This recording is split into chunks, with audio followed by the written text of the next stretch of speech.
जय श्री महाकाल, जय माता दी। गुप्त नवरात्रि आ रहे हैं। गुप्त नवरात्रि में हमें किस तरीके से साधना करनी चाहिए? क्या गुप्त नवरात्रि में हमें जो साधनाएँ करते हैं, क्या बिना गुरु के साधना कर सकते हैं या हमें गुरु का सानिध्य की आवश्यकता होती है? गुप्त नवरात्रि में साधना में सफलता प्राप्ति के लिए क्या-क्या हमें विशेष कार्य को ध्यान में रखना पड़ेगा? यदि हमारे पास गुरु का सानिध्य है, तब हमें गुप्त नवरात्रों में किस मंत्र का जाप करना चाहिए? किस स्तोत्र का या किस स्तुति का जाप करना चाहिए? तो इस पूर्ण तरीके की सारी जानकारी गुप्त नवरात्रि में हमें शत्रुओं से परेशान हैं, संकटों से परेशान हैं, बंधनों से परेशान हैं, हर तरीके का समाधान क्या हम स्वयं भी साधना के माध्यम से बाहर निकल सकते हैं? बिल्कुल आप हर तरीके से बाहर निकल सकते हो, लेकिन साधना की पूरी जानकारी लेकर के, प्रयोग की पूरी जानकारी लेकर के ही आप उसमें सफलता प्राप्त कर सकते हैं। इस वीडियो को आप अंत तक ज़रूर देखना, इसमें सारी जानकारी आपको मिल जाएगी। सबसे पहले आ जाते हैं हम गुप्त नवरात्रि। गुप्त नवरात्रि साल में 4 बार नवरात्रे आते हैं माँ भगवती की। 2 बार खुले नवरात्रे आते हैं, 2 बार गुप्त नवरात्रे आते हैं। खुले नवरात्रे का जो महत्व होता है माँ भगवती की, वो 9 रूपों का महत्व होता है। माँ जगदम्बा और माँ दुर्गा के आदेश से चलती हैं। 9 की 9 माँ देवियाँ जो माँ 9 दुर्गा के रूप में चलती हैं। और जो गुप्त नवरात्रे हैं, ये गुप्त नवरात्रों का जो हमारा महत्व होता है, ये माँ की 10 रूपों की पूजा की जाती है। जो गुप्त नवरात्रों का विधान होता है, हमें हर तरीके से हर चीज़ को गुप्त तरीके से रख कर के हम आगे बढ़ सकते हैं। यदि हम अपनी साधनाओं को उजागर कर देते हैं, किसी भी तरीके से उजागर कर देते हैं, तो उस साधना का पूर्ण फल हमारे को नहीं मिलेगा। तो आगे की जानकारी विशेष रूप से ये है, किसी भी प्रकार का कोई बंधन हो शरीर पे, घर में बंधन हो, किसी व्यक्ति पे बंधन हो, कारोबार में बंधन हो, क्योंकि जब ये गुप्त नवरात्रे आ जाते हैं, इस समय पर तांत्रिक, अघोरी, शेवड़े जो करने वाले हैं और करवाने वाले हैं, इस समय पर सारे एक्टिव हो जाते हैं। क्योंकि गुप्त नवरात्रों का विधान जो ज़्यादातर प्रयोग में लेते हैं, वो साधना वो सिर्फ साधकों के लिए ही प्रयोग की जाती है। और इसके लिए हमें ये नहीं होता कि सिर्फ सिद्धियाँ प्राप्त करने के लिए ही हम साधना कर सकते हैं। नहीं, हमने कोई बंधन काटना है, उसके लिए साधना कर सकते हैं। कोई हमें मनोकामना कोई फँसी हुई है, कोई कोर्ट का केस फँसा हुआ है, कोई ज़मीन का केस फँसा हुआ है, पैसे फँसे हुए हैं, कोई तांत्रिक हमारे को परेशान करता है, किसी प्रकार की कोई अन्य शत्रु हमारे को परेशान कर रहा है, उनके निमित्त भी हम संकल्प लेकर के साधना कर सकते हैं। लेकिन सबसे पहले पूर्ण जानकारी लेकर के साधना करनी चाहिए। दूसरा, 10 महाविद्याओं की साधना सबसे पहले हमें गुरु सानिध्य में ही करनी चाहिए। बिना गुरु के 10 महाविद्याओं की साधना नहीं करनी चाहिए। माँ काली की 10 महाविद्याएँ होती हैं, ये सभी महाकाली के आदेश से चलती हैं और इनके बहुत ही भयंकर रूप हैं। बिना गुरु के सानिध्य में 10 महाविद्याओं की साधना नहीं करनी चाहिए। दूसरा, यदि आप लोग बिना गुरु के सानिध्य की साधना करना चाहते हैं, तो आप भगवान शिव को गुरु या बाबा गोरखनाथ जी को गुरु बना कर के या अपने इष्ट को गुरु मान कर के भी बीज मंत्र की साधना कर सकते हैं, ना कि साबर मंत्र की, ना वैदिक मंत्र की। बिना गुरु के सानिध्य में आप बीज मंत्र और वैदिक मंत्र के नॉर्मल तरीके से साधना कर सकते हैं।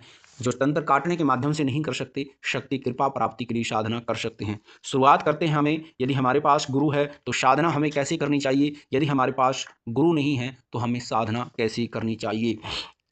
सबसे पहले हमारे पास यदि गुरु का सानिध्य है, तो हमें गुरु आदेश के पालन से ही साधनाएँ करनी चाहिए, क्योंकि सारी शक्ति गुरु आदेश पर ही कार्य करती हैं। यदि गुरु आदेश का पालन नहीं करोगे, तो आपको शक्ति कभी भी रास्ता नहीं देगी, बीच में फँस जाओगे। दूसरा, यदि गुरु आपको कोई रास्ता नहीं दे रहा, आगे बढ़ा नहीं रहा, तो उसमें आप लोग निर्णय ले सकते हैं अपने तरीके से।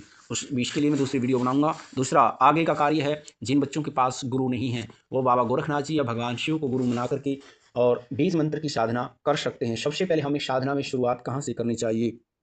साधना में शुरुआत के लिए हमें सबसे पहले संकल्प कैसे लेते हैं, क्योंकि जब तक हमें संकल्प लेने के बारे में जानकारी नहीं मिलेगी, संकल्प लेने की क्रियाओं का नहीं पता चलेगा, तब तक हम साधना में कभी भी सफल नहीं हो पाएंगे। चाहे हमारे पास गुरु हो या गुरु नहीं हो, संकल्प लेने की जानकारी आपको अवश्य होनी चाहिए। दूसरा, संकल्प करने में हमें कितने मंत्र का जो हम जाप करते हैं, संकल्प में क्या क्या बोला जाता है? अपना नाम बोला जाता है, अपना गोत्र बोला जाता है। वैसे तो संकल्प में बहुत सारा काम होता है, लेकिन नॉर्मल तरीके से अपना नाम, अपना गोत्र। उस दिन तिथि क्या होती है? गुप्त नवरात्रि लग रहे हैं, प्रथम तिथि है, द्वितीय तिथि है, तीसरा नवरात्र है, उस दिन वार कौन-सा होता है, वो संकल्प में आप बोल सकते हो। आप 5 माला का जाप कर रहे हो, 11 माला का कर रहे हो, 21 माला का कर रहे हो, 31 का, 51 का, जितना भी आप जाप कर रहे हो, संकल्प में बोलना है। फिर उसके बाद आपने बोलना है, माँ भगवती, माँ काली, मैं आपके आदेश से 11 माला का जाप कर रहा हूँ, जो भी जितनी माला जाप कर रहे हो आप। और मेरी मनोकामना ये है, आप शत्रुओं से परेशान हैं, मेरे शत्रुओं से मुझे मुक्ति दिलवा दे, मेरे ऊपर कृपा कर देना। यदि आप शक्ति प्राप्त करना चाहते हैं, तो माँ मुझे आपकी शक्ति चाहिए, कृपा शक्ति के रूप में, तो शक्ति के लिए आप साधना कर सकते हैं। और इसी तरीके से जो आपके अन्य कोई मनोकामना होती है, तो संकल्प में बोल सकते हैं।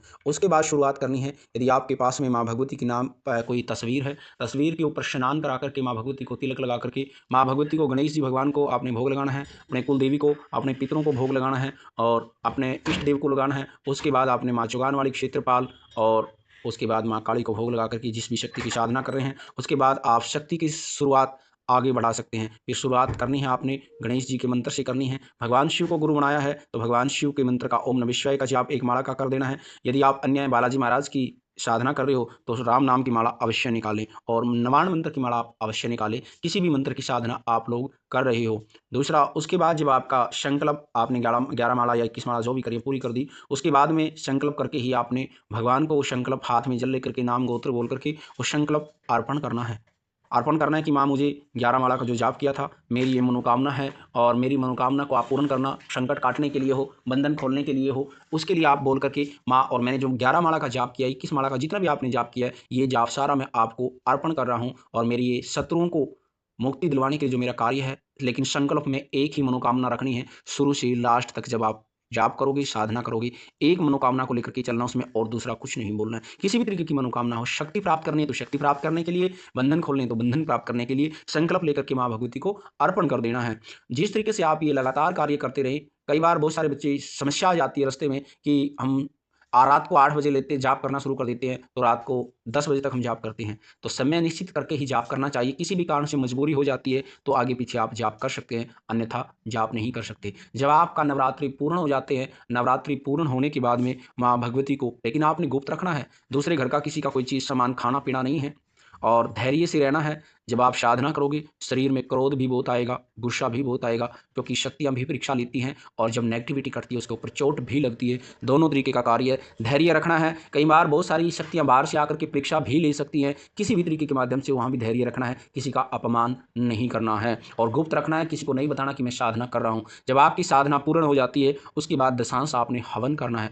दशांश हवन नहीं कर पाते, जैसे आप लोगों ने कोई 1 लाख, सवा लाख मंत्र का जाप किया है तो 12,500 मंत्र ज़्यादा कर देना हवन के नाम का, फिर 2 माला या 5 माला का आप उसमें हवन कर सकते हो, तब आपकी पूर्ण हो जाएगी। और उसके बाद में किसी भी देवी देवता को जो आप जाप कर रहे हो, माँ भगवती का, माँ जगदम्बा का, माँ दुर्गा का, माँ काली का, बालाजी महाराज का, भगवान शिव का, भैरवनाथ का, पीर फकीर जिसका भी, उसको अपने तरीके से सबसे पहले वस्त्र अर्पण करके आने हैं आपने। जो भी, जैसे हम माँ भगवती का जाप कर रहे हैं तो नारियल चुनरी और माता का श्रृंगार अर्पण करके आना है। पूर्ण करने के बाद में मंदिर में जाकर के, और हो सके तो 3 कन्याओं को ये आप भोग प्रसाद दे सकते हैं, घर में बुलाकर भी दे सकते हैं, या बाहर भी आप फल और मिष्ठान और साथ में दक्षिणा रख करके आप लोग बच्चियों को आप दे सकते हैं। ये कार्य अवश्य करें और उसके बगैर, क्योंकि आपकी साधना पूर्ण नहीं मानी जाएगी। और उसके बाद में यदि आप बालाजी महाराज की साधना कर रहे हो तो हनुमान जी को सिंदूर का चोला अवश्य चढ़ा करके आए, और साथ में आगे बढ़ने की कृपा प्राप्ति करना है तो एक झंडा भी अवश्य चढ़ा करके आएँ, कृपा मिल जाएगी। इस तरह की वीडियो आपको आगे भी मिलती रहेंगी और यदि जानकारी आपको अच्छी लगी तो वीडियो को शेयर करना, लाइक करना, चैनल को सब्सक्राइब करना।